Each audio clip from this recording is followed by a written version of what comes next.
Welcome back to the channel. This is Retro Games Forever, and today we're going to talk about Nintendo 64. And we're going to show some gameplay of some of my favorite games from the system, and we're going to talk about a little bit just what the system does and what it brings to the table and how it fought the PlayStation 1 and the Sega Saturn and actually the Atari Jaguar, which wasn't much of a competition but was still part of the same generation. The really great thing about the Nintendo 64 is that it had very high quality games. It had a very small game library in comparison to the PlayStation, but almost every game that released for it was actually decent, and a lot of them were very highly regarded. So it sticks in my memory as one of my favorite systems of all time. It was one of the first game consoles I spent a lot of time with.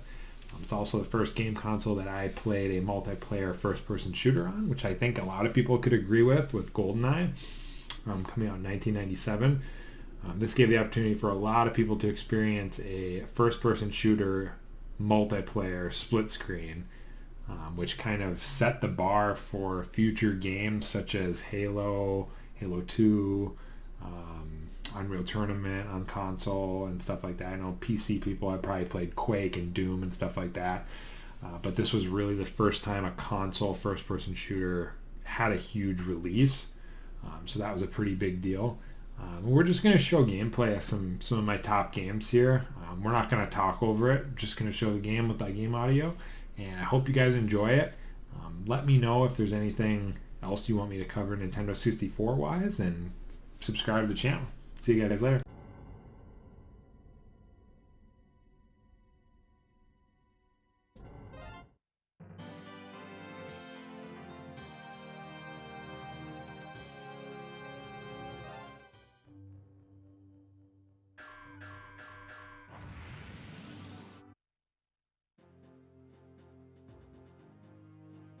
Corneria, fourth planet of the Lilat system.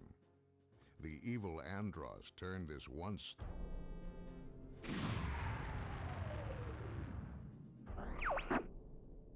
It's about time you showed up, Fox.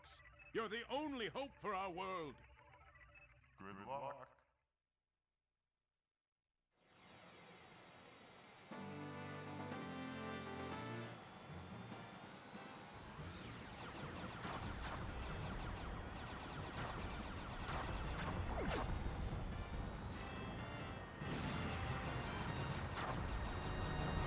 Flippy, get back here! Flippy, watch out! Bogey on your tail! Whoa!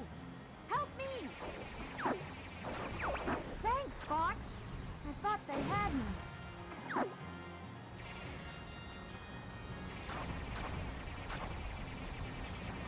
We're entering Corneria City now. This is horrible.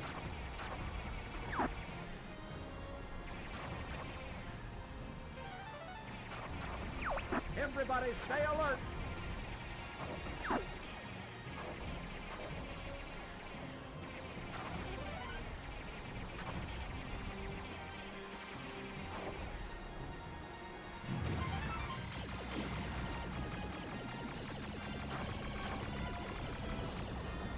You've got an enemy on your tail! Use the brake!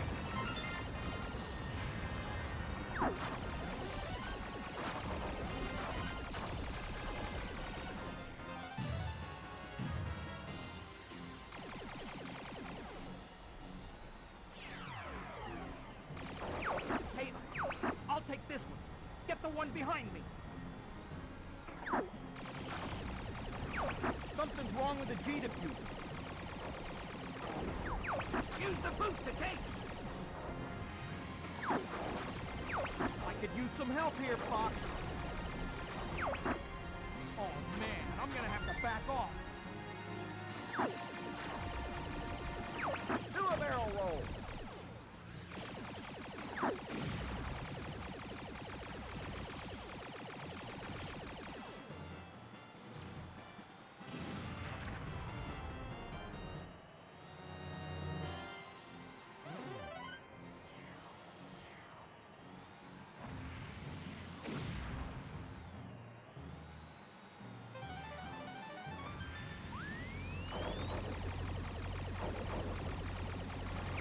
Try a somersault.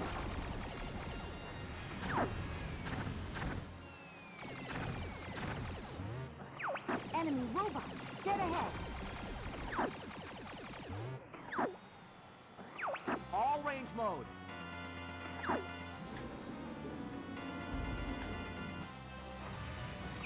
Ah, so this is Star Fox. I'm going to crush you.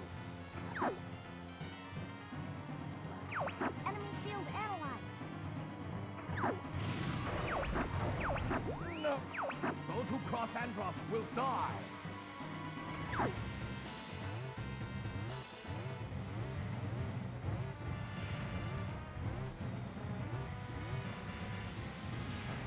Aim for his back.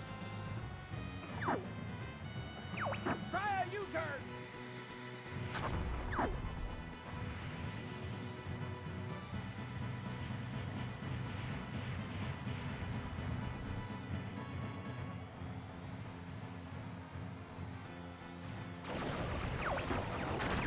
My Emperor! I failed you!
Greetings, Turok.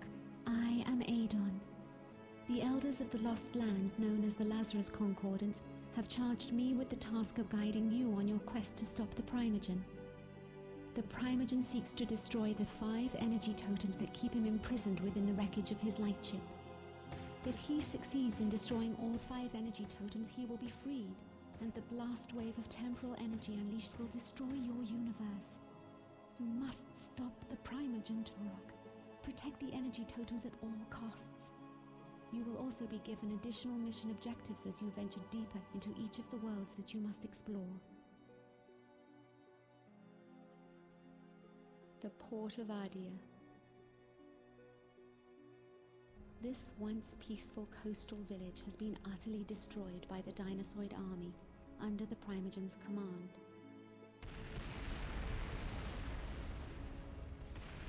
In the hills surrounding the city, the battle wages on as stragglers are hunted down ruthlessly. The Dinosaurs are genetically engineered dinosaur hybrids. They are utterly evil and very dangerous.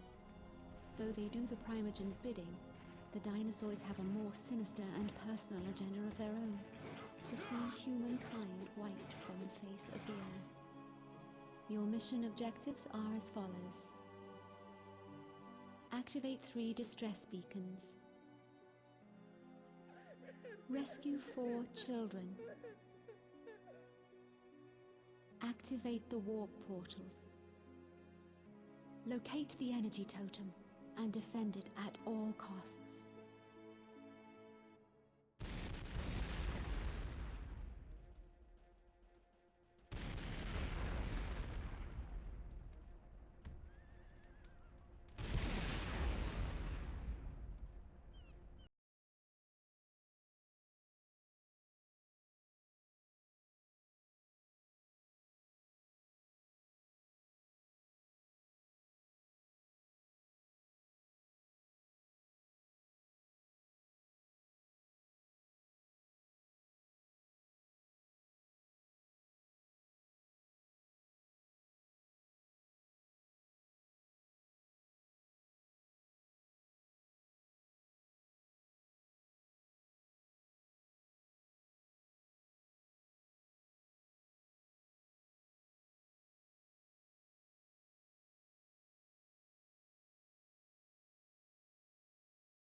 Pistol.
for size. Time to get moving.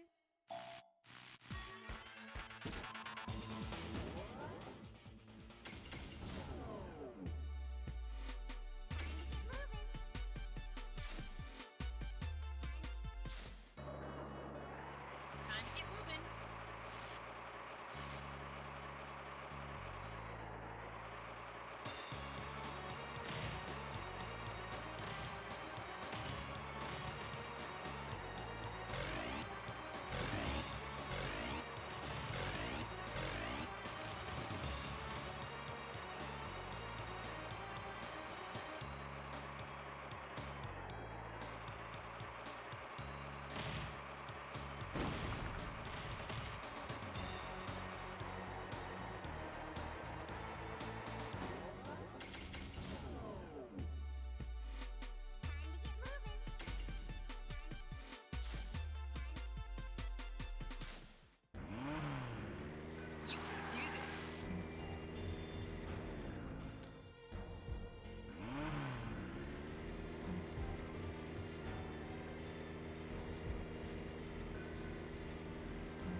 You can do this.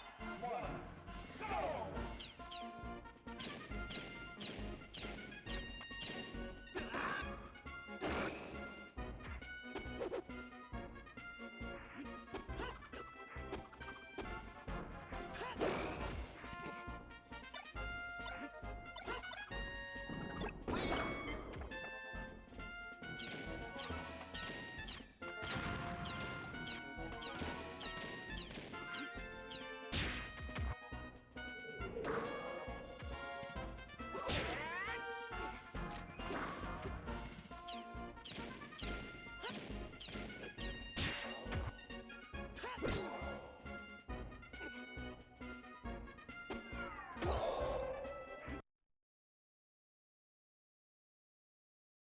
I hope you guys enjoyed the gameplay of some of my favorite games for the Nintendo 64 system.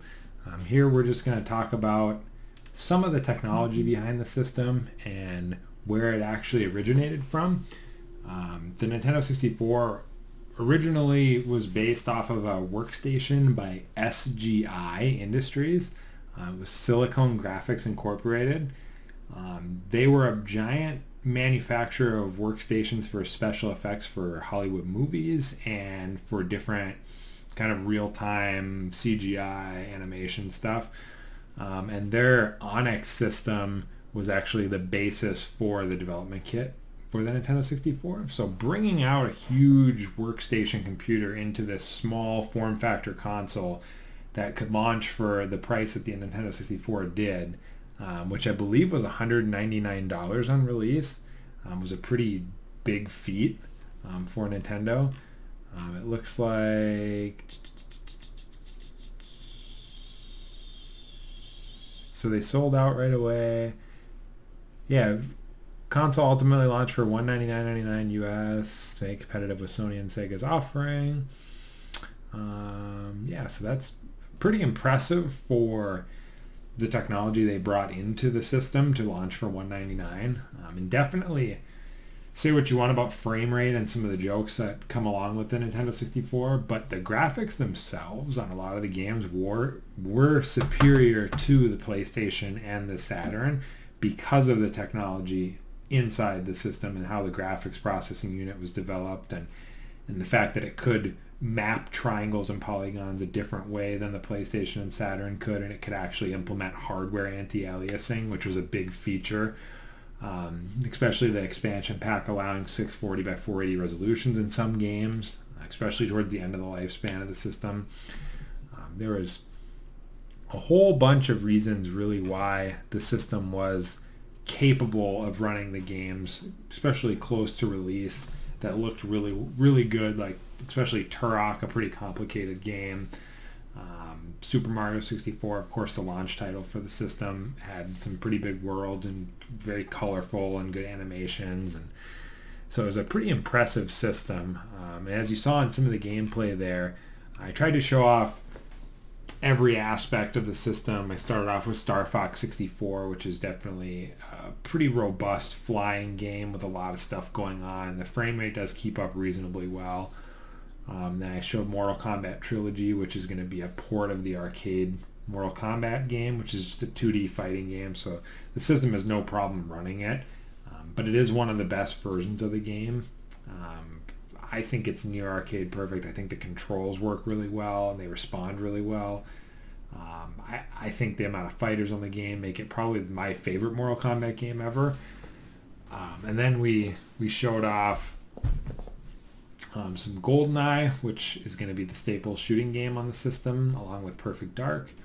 As you can see, I put in some cheats and had some fun with DK mode and some dual weapon, or all weapons and all that fun stuff. But that was definitely a game that changed everything for shooting games and how they were viewed on consoles.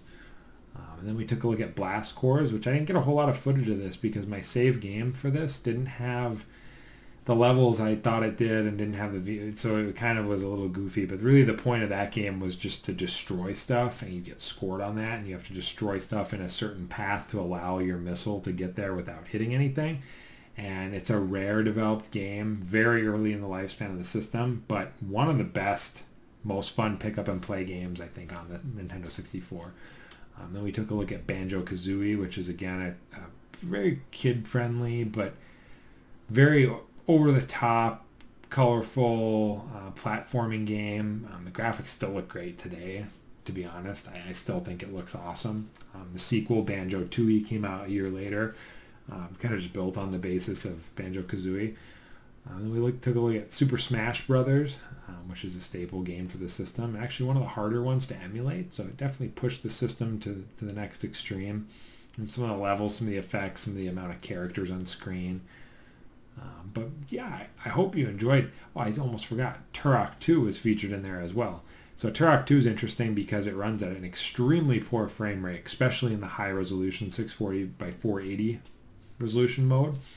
But it is one of the best, most complex,